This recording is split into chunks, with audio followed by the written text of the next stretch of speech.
Accidental international dental implants hospital advanced టెక్నాలజీతో ఎటువంటి దంత సమస్యలకైనా మా స్పెషలిస్ట్ డాక్టర్లతో ట్రీట్మెంట్ చేయబడును. Root canal, implants, aligners, laser treatment మరియు జుట్టుకు సంబంధించిన సమస్యలు కూడా పరిష్కారం చేయబడును. మా చిరునామా బిసైడ్ భ్రమరాంబిక మల్లికార్జున థియేటర్, హైదరాబాద్.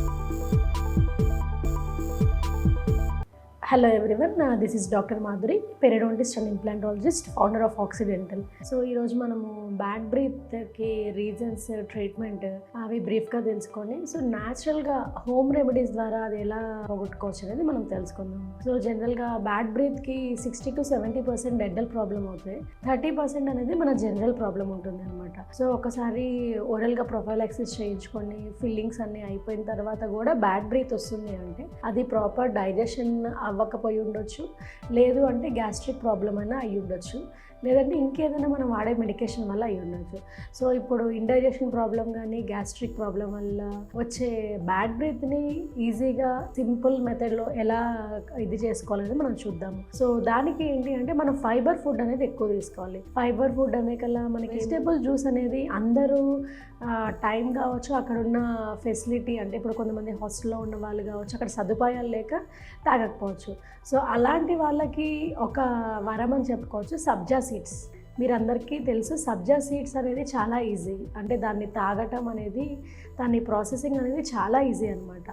ఏం చేయాలి అంటే రోజుకి ఒక 2 స్పూన్స్ ఆఫ్ సబ్జా సీడ్స్ గోరువెచ్చని నీళ్ళల్లో, లేదు దొరకకపోతే నార్మల్ వాటర్లో ఒక 15 మినిట్స్ నానబెట్టి తాగటం వల్ల ఏమవుతుందంటే దాంట్లో high quantity of dietary fibres ఉంటాయి. ఆ డైటరీ ఫైబర్స్ ఉండటం వల్ల ఈజీగా మనకి ఫుడ్ డైజెషన్ అవ్వటము, దానివల్ల గ్యాస్ట్రిక్ ప్రాబ్లం రాకుండా ఉండటం వల్ల హెల్ప్ అవుతుంది. కాబట్టి ఇండైరెక్ట్గా ఇది వాడటం వల్ల మనకి మౌత్ బ్రీతింగ్ అనేది కంట్రోల్ అవుతుంది. సో సబ్జా సీడ్స్లో నాట్ ఓన్లీ డైటరీ ఫైబర్స్, దాంట్లో వైటమిన్ కే ఉంటుంది, ఇంకా చాలా హెల్త్కి రిలేటెడ్ చాలా బెనిఫిట్స్ ఉంటాయి. కానీ ఈ సబ్జా సీడ్స్ అనేది కొన్ని పర్సన్స్ అవాయిడ్ చేయాల్సి వస్తుంది. ఎవరు అవాయిడ్ చేయాలి అంటే ఎవరైతే బ్లడ్ థిన్నర్స్ వాడుతున్నారో అలాంటి వాళ్ళు సబ్జా సీడ్స్లో వైటమిన్ కే ఉంటుంది కాబట్టి అలాంటి వాళ్ళు అవాయిడ్ చేయాల్సి వస్తుంది. ఇదే కాకుండా ప్రెగ్నెన్సీ ఉన్న వాళ్ళు అవాయిడ్ చేయాల్సి వస్తుంది.